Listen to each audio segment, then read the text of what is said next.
It's 4 in the morning and I've just been woken up by some guy opening the back door. I open my eyes and there's a guy staring me in the face. That's the bolt that holds the crankshaft in place. And that's obviously snap coming out. That wall under the bed, we're going to put it on this wall, electric board number 3. You just keep doing this because you're enjoying it. Our trip to Wales was an overwhelming success. The views were to die for. We loved driving through the valleys, up on top of the hills, seeing all the sheep. I think our favourite place to camp was in a valley. We spent 2 nights there and it was near a river and it was just so beautiful to be in amongst all the hills and see the stars at night from the bottom. Joe managed to find a house that he would really like to buy. It was nestled in like a forest on the side of a lake, and Joe was like, if I'm going to live in Wales, that's the house I'm going to buy. We ate really well. We had a home-cooked meal every night. We don't have all that much counter space and there's not much area for chopping vegetables, chopping meat. We did, however, manage to make ourselves a roast, which went really well, courtesy of the Ninja Foodie. It was the perfect first destination for our van life adventure. I think most of our time was spent driving from campsite to campsite, which was fine because the drives were some of the most beautiful I've ever seen. They were just like rolling hills, mountains, valleys.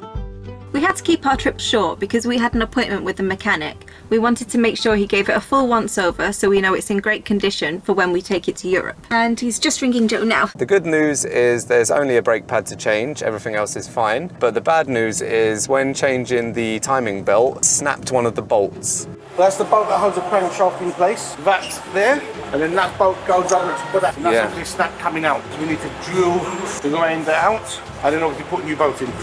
He's pretty good. He's never let me down yet. But it takes time because obviously we don't want to damage the crank because that means new engine.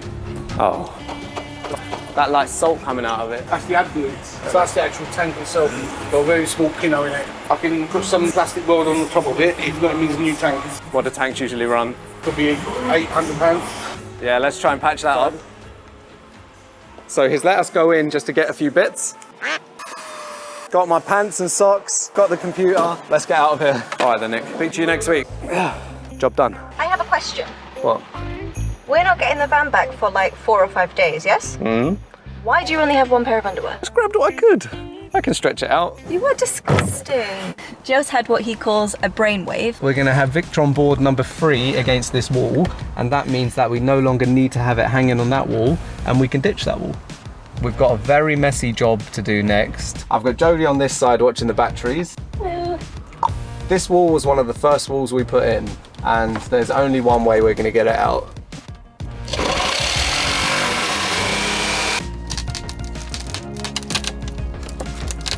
Can I get these out? Hey, you out? A little emergency door for me now. Pull yours up. Okay, we're out. We can always push this battery a couple of feet back, then have a little cupboard here.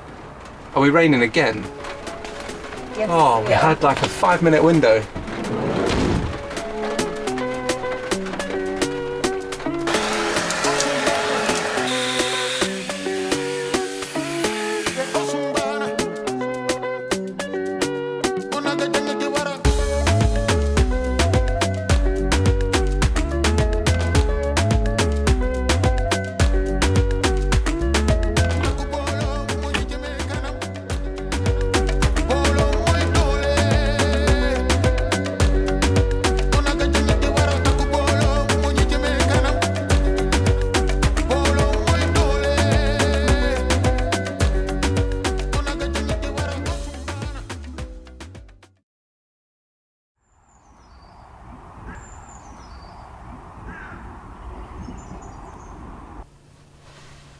It's 4 in the morning and I've just been woken up by some guy opening the back door.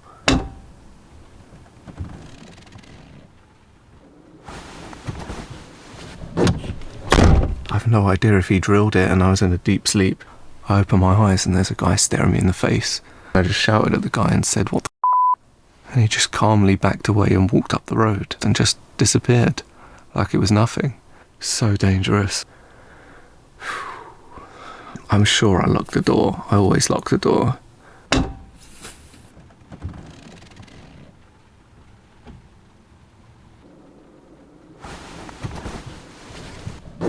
I shut the back door and locked it, but yeah, now I'm just up and looking out the window nervously.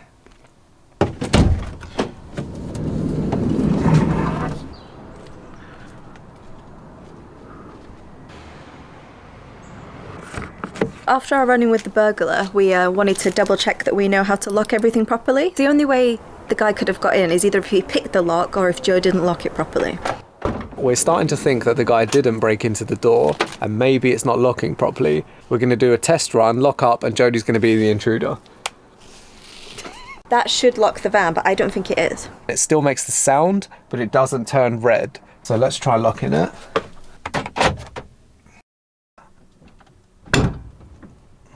This is how we got in. We didn't lock it properly. But I pressed lock. I think it needs to reset the system. So I think you press the button once and it resets it all to unlocked, and then you press it again to get the red light. Open the door. Try the back door.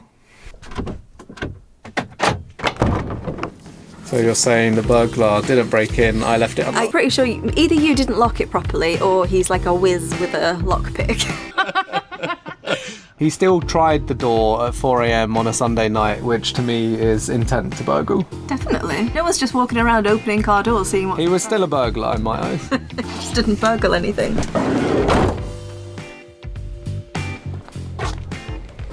I'm coming out while the world's no. So 188. 188, yeah. So I don't know how we're small. going to get it in. After our break-in debacle and Mr. Can't Lock a Van has installed a deadbolt, we're going to move on to the next part of our build, which is to separate the garage from the front of... Did you just walk into the bin?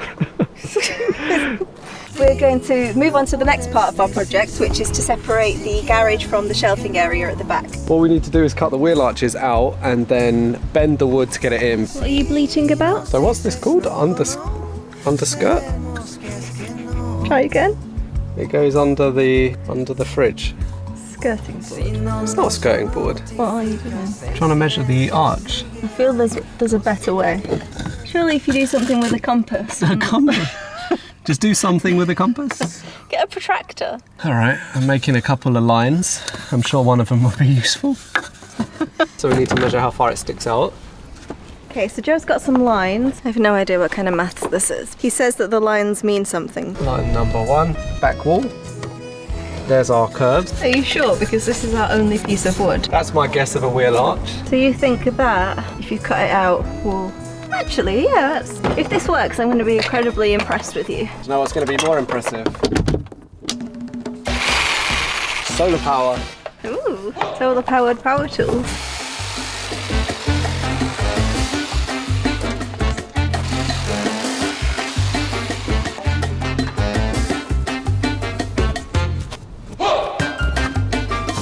Look at that. That was a freehand one. It's a little bit of a tight fit. A little bit off there, but that's perfect.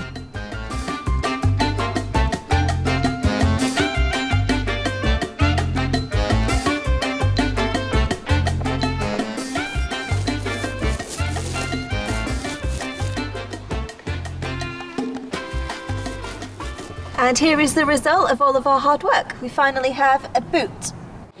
I don't understand. He's got an actual buffer and he's going along with it like he's on some sort of car show. It's like putting glitter on a poo. It doesn't make it anything better. Don't be such a snob. You can always spray perfume on it. We finally finished our boot. So we now have a front boot and a back boot. So we can use the shelves at the front for easy access from inside the van, and this is our storage for when we're outside. So things like bikes, tools, anything dirty that we can just shove under there when we're finished.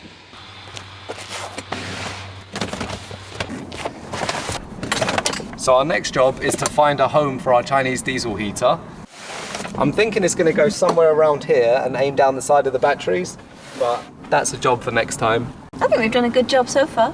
No, genuinely, I am actually quite proud of you. You have done a good job. You worked out the measurements in the weirdest possible way, but it's worked well, and I'm proud of you. I think we're done for now. For now.